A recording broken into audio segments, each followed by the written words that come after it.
Well, let's talk to Marco Forgione, Director General of the Institute of Export and International Trade. Marco, I hope you were able to hear Siobhan's headlines there, but just from the trade's perspective, if I can put it like that, the human tragedy obviously clear, but in terms of international trade, what are your people telling you? How bad is this? This is going to have a major impact in the short term. As was just being said, it's the 9th largest port in the US. It's a key deep water port on the east coast of the United States, the main route for automotive in and out of the US. And of course, as was highlighted, coal and particularly liquefied natural gas, which is a key issue for the UK and the EU in particular, because the US is the largest exporter of LNG to the UK.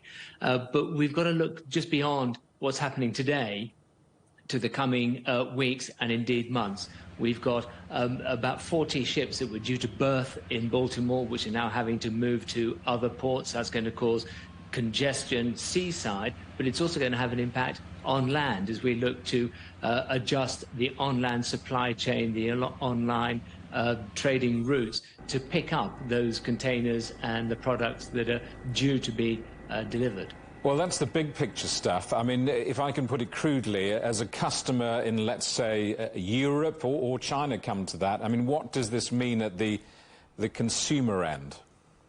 So for a number of key products and also with some of those key commodities, we're going to see a short-term disruption. So we're going to see price pressure, look at potential for a slight increase in inflation on those products, those commodities, the possibility of shrinkflation, and indeed, in some instances, availability. You have to bear in mind that Home Depot and Amazon have very large distribution centers in the Baltimore port. Those now can't get serviced, and more importantly, the bridge coming down, that was the main transit route for products, so all of that needs to be unwound and new routes found.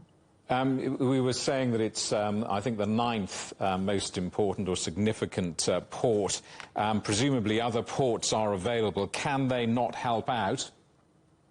And certainly we're seeing ships now having to divert, but the issue is responding in a very short period of time to a backlog now of ships that were due to be going into Baltimore that have to divert into the other ports. You know, this was, as you say, the 9th largest, so a very major port, and we've currently got about 40 ships that are having to find new port berths for them to get unloaded. But, of course, you've got to deal with the onshore issues of getting those containers, those bulk loads onto and off of the ships, which means the logistics within the port, the surrounding infrastructure in the port is going to be put under stress. That's going to cause delay and potential congestion, all of which, when you've got disruption and fragile supply chains, adds to price pressure and availability issues. And this is the latest chapter, of course, in a long list of supply chain disruptions. I'm thinking of the Middle East conflict, Russia, Ukraine conflict, the Panama Canal restrictions. I mean, it really is such a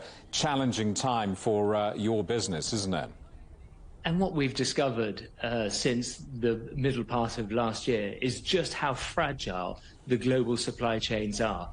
And we've seen the weaponization, we've seen the impact of climate change with Panama, with the Red Sea. We've seen administrative changes in the Bosphorus, all of which has shown that we've got to build towards a resilient supply chain, an anti-fragile approach to supply chains, because at the moment, from what the Institute of Export and International Trade members are telling us, that there is great uncertainty, therefore instability, and that creates doubt, that creates price pressures, and also, as we're seeing, hits availability of products and services.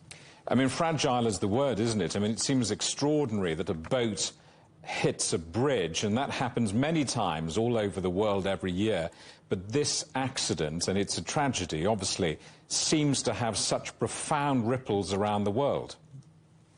Jamie, no one can but be horrified at the images of the ship actually hitting the bridge and how quickly the infrastructure cascaded into the sea. These black swan events, unfortunately, are becoming much more regular. And when, as I've said, you're dealing with the constraints in Panama due to climate change. You're dealing with the weaponization of trade through the Red Sea and administrative changes that have caused delays in the Bosphorus.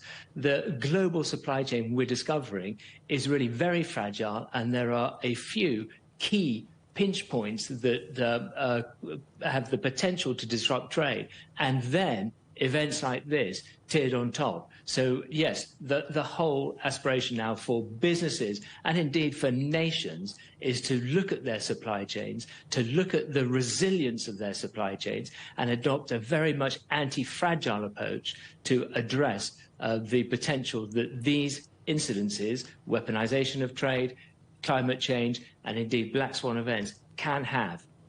Marco, good to talk to you. Thanks for coming on the programme. Marco Forgione, Director General of the Institute of Export and International